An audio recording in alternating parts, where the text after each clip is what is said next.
அப்பா உனக்கு நல்ல செய்தி சொல்ல வந்திருக்கிறேன். மன மகிழ்ச்சியுடன் சந்தோஷமாகவே இருக்கிறேன். நீ வாழ்ந்து கொண்டிருக்கும் இந்த தற்போதைய வாழ்க்கை நான் உனக்கு கொடுத்தது. இதில் நீ அனுபவிக்கும் அத்தனையுமே நான் உனக்கு ஆசீர்வதித்து கொடுத்தது. இதை நீ எப்போதும் ஒரு நாளும் மறக்க கூடாது. இதை நீ புரிந்து கொண்டால் மறுகணமே உனது கண்கள் முன்பு நான் தோன்றுவேன். நம்பிக்கையோடு இதை நீ ஏற்றுக்கொண்டால் மட்டுமே இது சாத்தியமாகும். உன்னை தேடி உனது இல்லம் நாடி உன்னுடன் சேர்ந்து சாப்பிடுவதற்கு நான் வந்து கொண்டே இருக்கின்றேன். எனக்கு பிடித்த உணவை தயார் செய்து வை. உன் வீட்டில் வந்து தங்கி அதை நான் உண்ண போகின்றேன். உன்னை நீ தயார்படுத்திக் கொள். எனது பரிபூரண ஆசீர்வாதம் உனக்கு கிடைக்கப் போகின்றது. அளவில்லாத மகிழ்ச்சி உனக்கு கிடைக்கப் போகின்றது. எனது காலடி படும் நேரம் உன்னுடைய வீடும் நீயும் சுபிட்சம் அடைய போகின்றாய். இதுவரை இல்லாத அளவு பெருமளவு இரட்டிப்பு மகிழ்ச்சியுடன் நீ சந்தோஷமாகவே வாழப் போகின்றாய். நீ என்னிடத்தில் வைத்த கோரிக்கைகள் எதுவாக இருந்தாலும் அது நிச்சயம் நிறைவேறப் போகின்றது. நீ விரும்பியது எல்லாமே உனக்கு கிடைக்கப் போகின்றது. உன்னை பார்த்து ஏளனமாக சிரித்தவர்கள் எல்லாம் உன்னை பார்த்து வியக்கும் வண்ணம் நான் உன்னை உயர்த்தி வாழ வைக்கப் போகின்றேன். நடப்பது இனி நடக்கப் போவது இதுவரை நடந்தது எல்லாமே என்னுடைய அனுகிரகத்தால் தானே, என்னுடைய துணையால் தானே, என்னுடைய லீலைகள் தானே. அப்படி இருக்கும்போது இனி நடப்பதும் நீ நடந்து கொண்டு இருப்பதும் எல்லாமே என்னுடைய நன்மைகளாக மட்டுமே உனக்கு இருக்கும். நடத்ததும் நடத்த போவதும் நீ நடப்பவை அனைத்துமே நன்மை தருவதாக மட்டுமே இருக்கும். நம்பிக்கை உன்னிடத்தில் தொடங்கும் போது உன்னை நோக்கி துன்பம் வரவே செய்யாது. என் மீதான நம்பிக்கையை நீ வலுப்படுத்த அந்த துன்பமானது உன்னை கண்டு ஓடோடிவிடும். நீ எப்போதெல்லாம் என் நாமத்தை நீ சொல்லிக் கொண்டே இருக்கின்றாயோ, நம்பிக்கையோடு என்னை நினைத்து உன் வீட்டில் தெய்வம் ஏற்றுகிறாயோ, அந்த நொடியே உன் வீடு சுபிட்சம் அடையும். என் காலடி உன் வீட்டில் பட்டவுடனே உனக்கான நல்ல நல்ல மாறுதல்கள் எல்லாம் ஒன்றின் பின் ஒன்றாக நடக்கத் தொடங்கும். உன் வீடு முழுவதும் தீப ஒளியாக நான் காட்சி தருவேன். உன் வீடு சுபிட்சம் அடைய நான் உன் இல்லத்திலேயே தங்கப் போகிறேன். உன் வீடு எப்பொழுதும் தெய்வ கடாட்சம் நிறைந்ததாகவே இருக்கப் போகிறது. நீ கேட்ட செல்வங்களுடன் உன் இல்லத்தில் வந்து நான் தங்கப் போகிறேன். எனக்காக உணவு பரிமாற நீ தயாராக இரு. எனக்கு வேண்டிய உணவை சமைத்து வை. நான் வந்து சாப்பிடுகிறேன். எல்லாமே உனக்கு நல்லதாகவே நடக்கும். உன்னுடைய காரியங்கள் அனைத்தும் வெற்றி பெறும். உன் துயரங்கள், உன்னுடைய வியாதிகள், உன் கடன் சுமைகள் அனைத்தும் உன்னை விட்டு விலகப் போகின்றது. கூடிய விரைவில் நீ விரும்பும் எண்ணங்கள் நிறைவேறப் போகிறது. செல்வம் பெருக போகிறது. உனது வளர்ச்சியையும் நீ மகிழ்ச்சியாக இருப்பதையும் பார்ப்பதற்கு நான் உன்னோடு உன் வீட்டிற்கே வரப்போகின்றேன். துயரங்களின் தாக்கத்தை தாங்க முடியவில்லை என்று புலம்பிக் கொண்டிருக்கின்றாய். உன் பாரதத்தின் பெரும் பகுதியை நான் சுமந்து கொண்டிருக்கின்றேன். உன்னை நான் எந்த நேரத்திலுமே கைவிட எண்ணியதே கிடையாது. உனக்காக நிழலாக என்றும் உனக்காக நீ செல்லும் இடமெல்லாம் ஏதாவது ஒரு ரூபத்தில் நான் உன்னை துணையாக வந்து காப்பாற்றிக் கொண்டே இருக்கின்றேன். மனதையும் வாக்கையும் செயலையும் ஒருமுகப்படுத்தி நேர்மையாகவும் முள்ள பூர்வமாகவும் நீ செயல்படுத்த பழகிக்கொள். அவ்வாறு நீ உன் வாழ்வில் செயல்பட துவங்கினால் உன்னுடைய துக்கங்கள் அனைத்துமே ஒரு முடிவுக்கு வந்துவிடும். அனைத்து துன்பங்களும் விலகிவிடும். உன் வாழ்க்கையில் என்ன நடந்தாலும் உனது நன்மைக்காக மட்டுமே நான் நடத்துகிறேன் என்பதை நம்பு. என் குழந்தையாக நீ எதற்கும் எப்போதும் யாருக்காகவும் நீ பயப்பட வேண்டாம். எல்லாமே நீ விரும்பியது போலவே நல்லதாகவே நடக்கும்.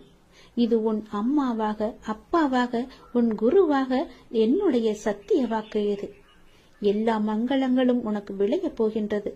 எந்த ஒரு சூழ்நிலையிலும் நீ கவலை மட்டும் நீ படக்கூடாது. எதிர்மறை எண்ணத்தை உன் மனதிற்குள்ளே கொண்டு வரக்கூடாது.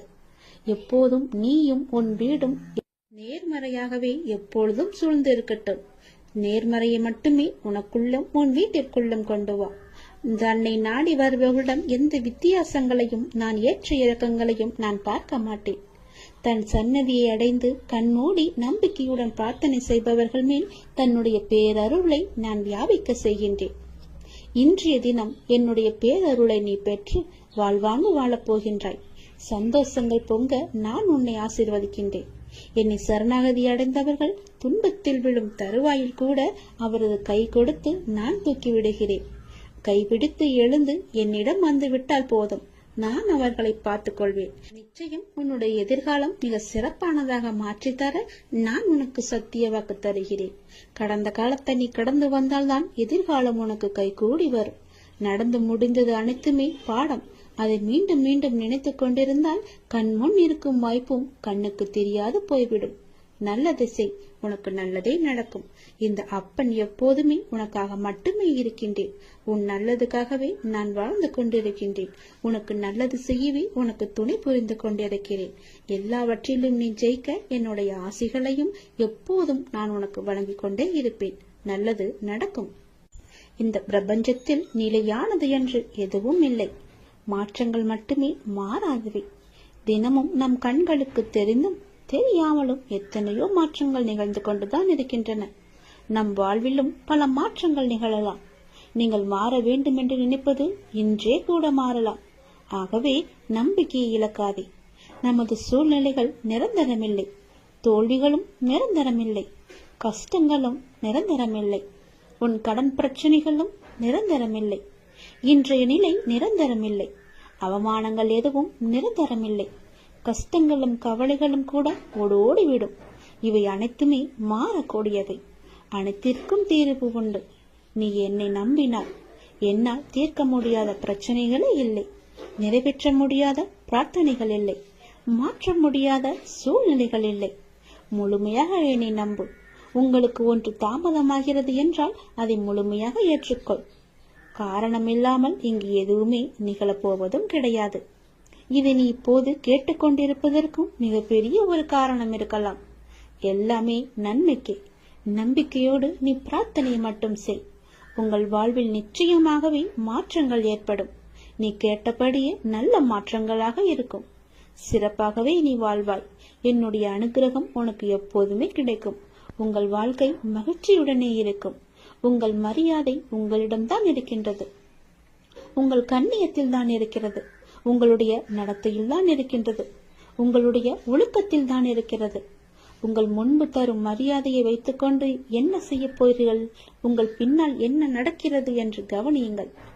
உங்களை சுற்றி என்ன பேசுகிறார்கள் என்பதை உற்று நோக்குங்கள். உங்கள் மதிப்பு உங்கள் கண்ணியத்தின் மூலம்தான் நீங்கள் இல்லாத இடங்களிலும் பிரதிபலிக்கும். அவரா என்பதற்கும் அவனா என்பதற்கும் வித்தியாசம் இருக்கிறதல்லவா? உங்கள் செயல்களில் அது இருக்கிறது. உங்களுக்கென்று ஒரு பெயர், உங்களுக்கென்று ஒரு குணம், உங்களுக்கென்று ஒரு எல்லையை நீங்கள் வைத்துக் கொள்ளுங்கள். எவரையும் எடை போடாதீர்கள். எவரும் உங்கள் முன்னும் பின்னும் வேறு வேறு எடைகளில்தான் காட்சி அளிப்பார்கள். நம்பி விடாதீர்கள். யாரையுமே நீங்கள் நம்பி விடாதீர்கள். பெயரை வைத்துக்கொண்டு என்ன செய்ய போகிறோம் என்று நினைக்காதே. அதுவே உங்களின் ஒரே நிம்மதி. நாம் என்னும் உயர்ந்த எண்ணங்கள் நம்மை சிறந்த மனிதராக மாற்றுகிறது. நமது வார்த்தைகளை நம்மை விளைவி கொடுக்க வைக்கிறது. செயல்கள், உறவுகள் அனைத்தும் நம் எண்ணங்களின் உருவங்கள்.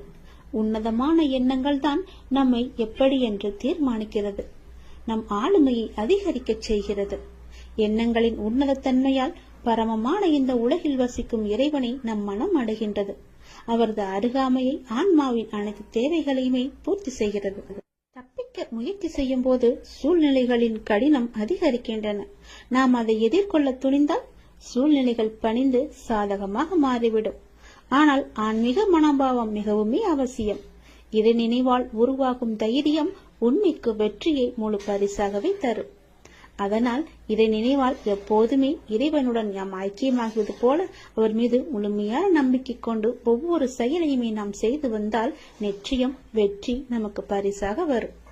எண்ணங்கள் தான் நமது எதிர்காலத்தை தீர்மானிப்பதில் மிக பெரிய பணியை செய்கின்றன.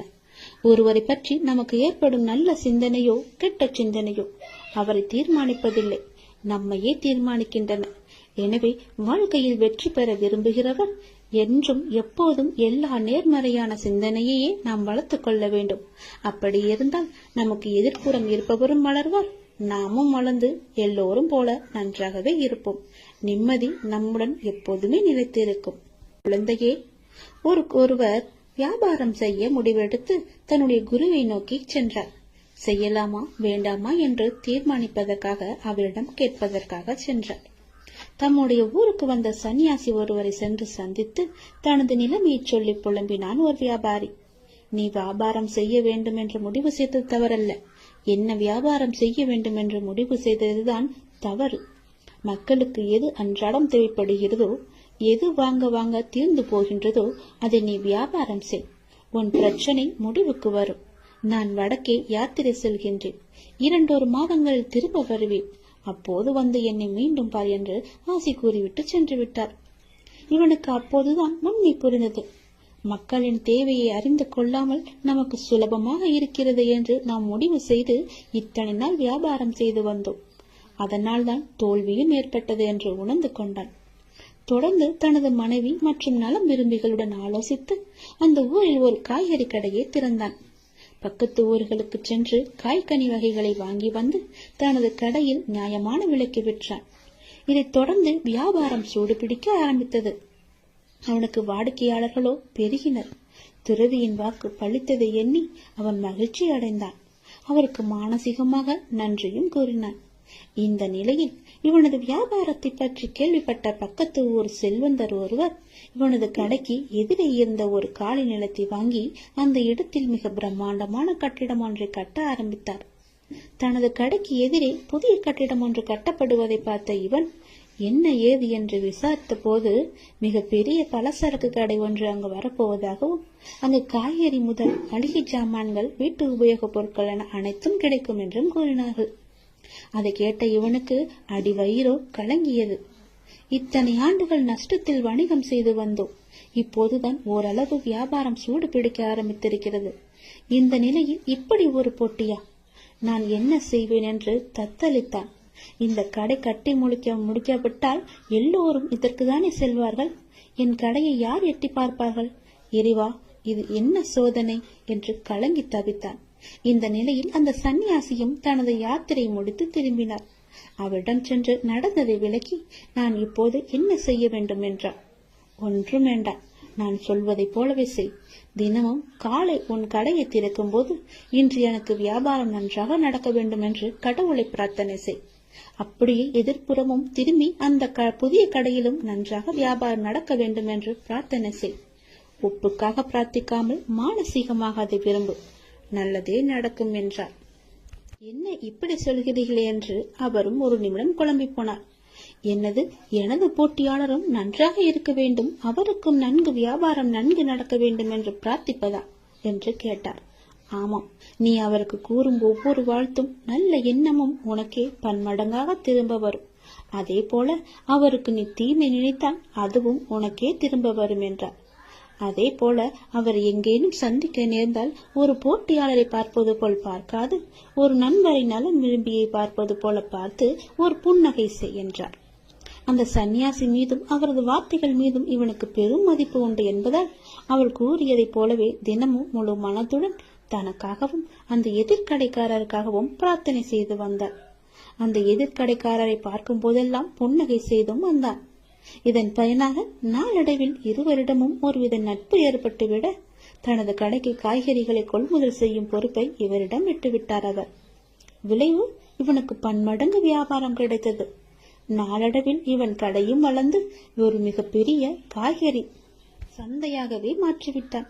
ஒரு நேர்மறையான அணுகுமுறை, மனோபாவம் எந்த அளவு அவரது வாழ்க்கையை மாற்றியிருக்கிறது என்று பாருங்கள். நாம் இந்த உலகத்தில் தனியாக இல்லை. ஒவ்வொரு விஷயமும் ஒன்றுக்கொன்று பிணிந்தவைதான். நமது தான் நமது எதிர்காலத்தை தீர்மானிப்பதில் மிக பெரிய பணி செய்கின்றன. ஒருவரை பற்றி நமக்கு ஏற்படும் நல்ல சிந்தனையோ கெட்ட சிந்தனையோ அவரை தீர்மானிப்பதில்லை, நம்மையே தீர்மானிக்கின்றன. எனவே வாழ்க்கையில் வெற்றி பெற விரும்புகிறவர் என்றும் எப்போதும் எல்லா நேர்மறையான சிந்தனையையே நாம் வளர்த்துக் கொள்ள வேண்டும். அப்படி இருந்தால் நமக்கு எதிர்ப்புறம் இருப்பவரும் வளர்வார், நாமும் வளர்ந்து எல்லோரும் போல நன்றாகவே இருப்போம். நிம்மதி நம்முடன் எப்போதுமே நிலைத்திருக்கும். உன் மீது எனக்கு இருக்கும் அன்பானது எல்லையே இல்லாதது. நீயே என்னை மறந்தாலும் நான் உன்னை மறக்க மாட்டேன். நீயே என்னை விட்டு விலகிச் சென்றாலும் நான் உன்னை விட்டு விலகிச் செல்லவே மாட்டேன். நீ எனக்கு எவ்வளவு முக்கியம் என்று எனக்கு மட்டும்தான் தெரியும். எப்பொழுது விட்டு கொடுக்க வேண்டும், எப்பொழுது பிடிவாதமாக இருக்க வேண்டும் என அறிந்து வாழ்வதும் ஒரு கலைதான். கவலைகளுக்கு பெரிதாக முக்கியத்துவம் கொடுக்கவில்லை என்கின்ற போது அதுவும் பெரிய அளவில் கஷ்டத்தை நமக்கு கொடுப்பதில்லை. அதை நீ புரிந்து கொள். கடந்த காலகட்டத்தில் தவறாக எடுத்த பல முடிவுகளின் விளைவுகள் தான் நிகழ்காலத்தில் நிதானமாக முடிவுகளை எடுக்க நமக்கு நிர்பந்திக்கும். அதை நீ யோசித்து வைத்துக்கொள். மன அமைதி வேண்டுமானால் எவருடைய வார்த்தைக்கும் நீ மறுத்து பேச வேண்டாம். அமைதியாக இருந்தாலே போதும். சிறிது காலமாக உனக்குள் இருந்த மனப்போராட்டத்திற்கு இப்போது விடை கிடைக்கும் நேரம் வந்துவிட்டது. அதற்கான விடையை தேடி நீ எங்கும் போக வேண்டாம். அதுவே விடை தேடி வந்து கொண்டிருக்கிறது. இதை நோக்கி உன்னை வேண்டி என்னிடம் வந்து நின்றாயும் அதனை உனக்கு அள்ளித்தர நான் வந்திருக்கிறேன். மன நிறைவுடன் நான் அள்ளி அள்ளி கொடுப்பதை நீ பெற்றுக்கொள். நீ வாழ்ந்த இந்த வாழ்க்கையில் பலவற்றை நீ இழந்து விட்டாய். ஆனால் இன்று இழந்ததை புதுப்பித்துக் கொடுக்க நான் வந்திருக்கின்றேன். தன்னை பற்றி பிறர் நல்விதமாகத்தான் நினைக்க வேண்டும் என்பதை நீ எப்பொழுதும் விரும்பக்கூடாது. உன்னுடைய இயல்பு மாறாமல் நீ இரு. படைத்தவருக்கு தெரியும் யார் சிறந்தவன் என்று.